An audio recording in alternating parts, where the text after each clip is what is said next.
So a friend of mine, he calls me this morning, and he says, Kevin, he goes, I saw the video you just put up about the railroad workers union potential strike, and he goes, I, I got something I need to add to that if you want to share it with the family. And he says the family because he watches the channel. He's a subscriber, good friend of mine, and he knows that I consider you guys to be family. So he says, I got something that you're going to want to share with the family. And I don't bring this to you to scare you or try to incite fear or mongering or whatever these people call it in the comments. I'm just trying to share with you the information that is out there that's probably being overlooked by most media outlets, and trying to help you guys better prepare as we are preparing here. We're preparing to head out this morning from this campsite and continue our trip into California. So far, so good. Despite all the warnings, which I do appreciate the warnings of everybody saying to watch out for California, especially San Francisco.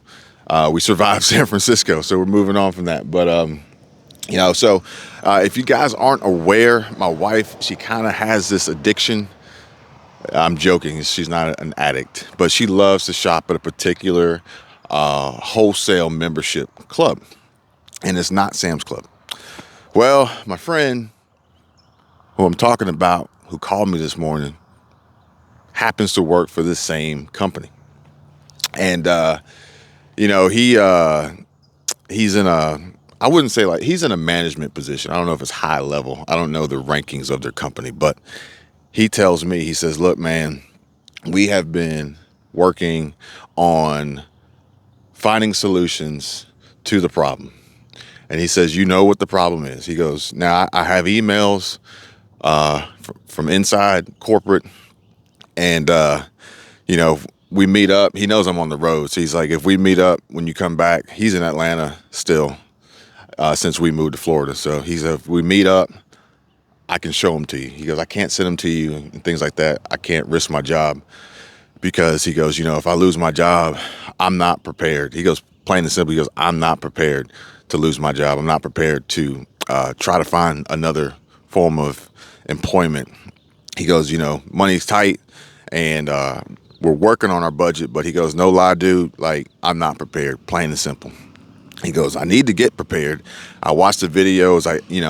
I'm trying to get my wife on board. She's a heavy spender, trying to get the kids to understand Christmas might be a little light this year, just so that we have the money and the available funds for rapidly rising inflation and high prices, possible hyperinflation of recession.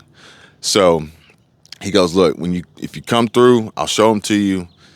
You can't take them or screenshot them or anything, but I'll show them to you so you can see what we're talking about, so you can have this information. But basically what he's saying is, he says, if the railroad shuts down, it's a huge catastrophe as far as transporting goods, because, there's not a train that's going to, a row of train cars that are going to pull up behind a Costco and unload. The cars, so the shipments come in from different countries, primarily by boat, some by air. They end up at ports and distribution centers to be unloaded and sorted, and then from there they end up on tractor trailers that could possibly go to another hub before reaching stores like Costco. So just because you don't see train tracks like these, which I hope a train doesn't come while I'm recording because that would be crazy, just because you don't see train tracks like these behind Costco's doesn't mean that these don't affect their supply chain.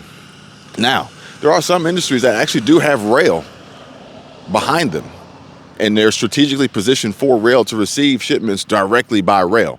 And these are primarily the behind the scenes companies where they're taking extremely raw materials and chemicals and products to make, products that go on to be made into other products. We'll talk about that on another video. But He's like, look, we have been working collectively as a company, as an organization, to try to figure out a solution to what is coming. And he's saying it is coming. He goes, what you see now in the stores, good or bad, but especially if you see good and, you know, shelves are full and products are available, he goes, this is going to be short-lived, and we don't really have that much longer before we see a complete change, a reversal of what we have now, worse than what we had before.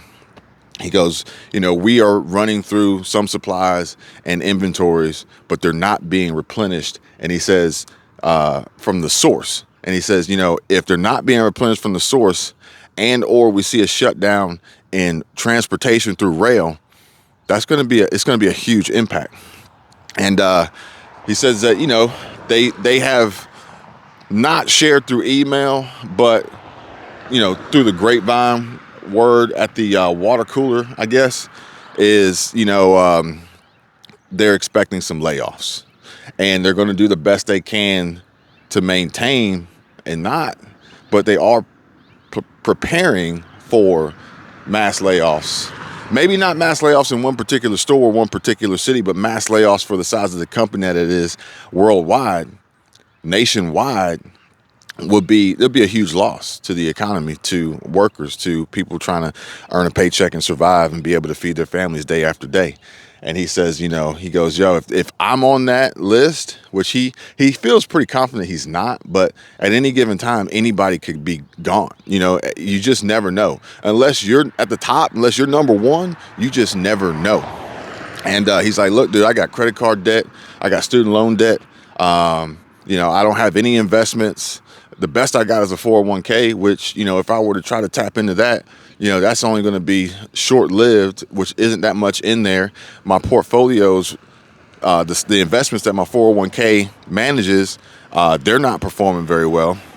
And then I'd have to take a penalty on top of that to even have access. I'd have to take a penalty and pay tax on top of that. He goes, I really don't have any other option. Like, I hope that these things don't end up being as bad as they say they're going to be, as bad as they're expecting them to be. But if they do, I'm pretty much totally screwed. And, you know, his wife, she's an educator, great woman, smart as hell, but doesn't make a lot of money. And you know, the kids, they're still in school. They're not old enough to work. So, you know, it's a little bit of a dire straits situation. And, you know, unfortunately for him to be in this position, to see these messages and emails coming across, really kind of like can diminish his mood and his mentality as he goes on day to day, as he's worrying about the fears and the consequences of what is already planned to happen.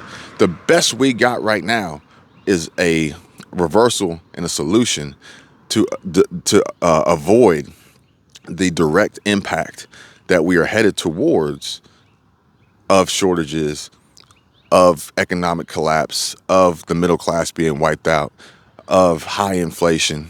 As we run through our supply, demand continues to increase, supply is not replenished, stores start raising prices in order to maintain profit levels. Now, some have higher profit levels than others. Watch my last video, you'll understand, especially these companies here.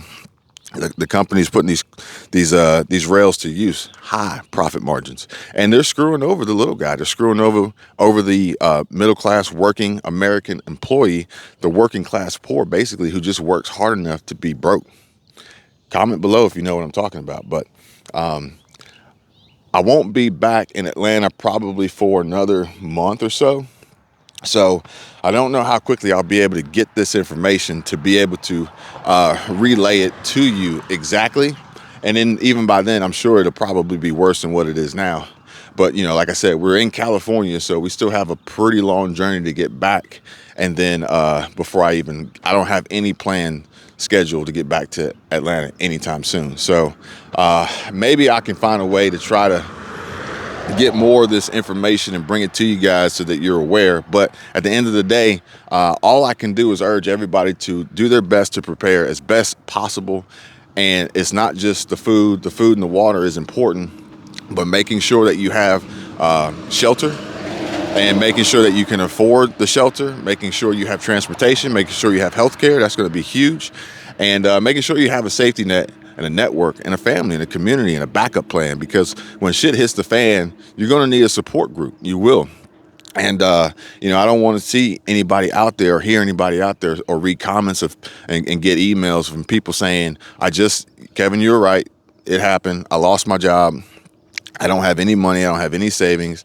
And I don't know what to do. I'm totally screwed. And now is the time to organize, clean up your budget, save money, do your best to make more. And I see the comments. I appreciate the comments encouraging people, encouraging the family to find a passive income stream and stay consistent. Or I can't remember exact words that were used, but please understand that passive income takes work. It takes hard work and effort up front to become pretty much passive. You're not going to find, besides a dividend paying stock is passive income, which means that you can go out and you can buy this stock, you can buy this share of this stock, or you can buy a fractional share of the stock if you wanted to, using Webull or M1 or Robinhood or any of these brokerage apps. You could buy a share of a company, buy the stock, buy a fractional share of the stock, and it pays a dividend. And you're pretty much guaranteed to receive this dividend based on how many shares you own. That is about as passive as it's going to get right now, okay? What is most important is if you are in a position and you want to learn and begin to earn more money, earn additional income, then you're going to need to find something of a side hustle, more than likely, that you can get rolling off the ground, which if you do, and we have many options to choose from. Hit me up. My information is in the description so we can have this conversation. But if you do get this rolling and you can manage it on the side and put people in place, it can become pretty passive. You could realistically have a $500,000, $1 million annual revenue side hustle business on the side that you are a high level manager of. And you have employees and workers that are doing it for you, and you're providing for them as well by giving them a great opportunity of employment and an ability to earn income. So I don't want to paint a false picture here that passive income is just like overnight success and free money, and it doesn't work like that. So I want to put that out there. And also for those who are on any sort of fixed income through a government program that restricts how much you can earn before it deducts from how much they pay you, or eliminates or reduces or just totally terminates your eligibility for the program, we need to talk about that, because they are very specific on what you can and cannot do and how much you can and cannot earn. Now, much like the big businesses out there that utilize business strategies, tax strategies for their advantage, we need to do the same. You need to do the same. I've already been doing it, and I know how it works. And it's part of the game. You got to play the game if you want to win, okay? So if you're in this situation, the rules are very specific about what you can do, about what you can earn, about how much extra you can have.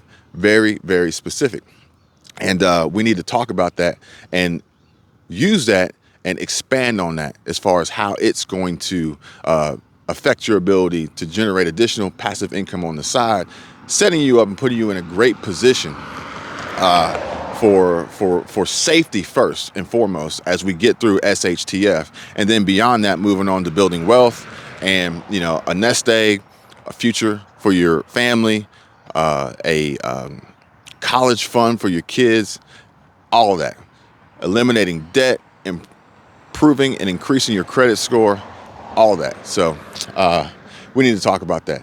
But I will bring you guys as many updates on this as I can, as quickly as possible. And I want you guys to be safe. Take care, and I'll see you real soon.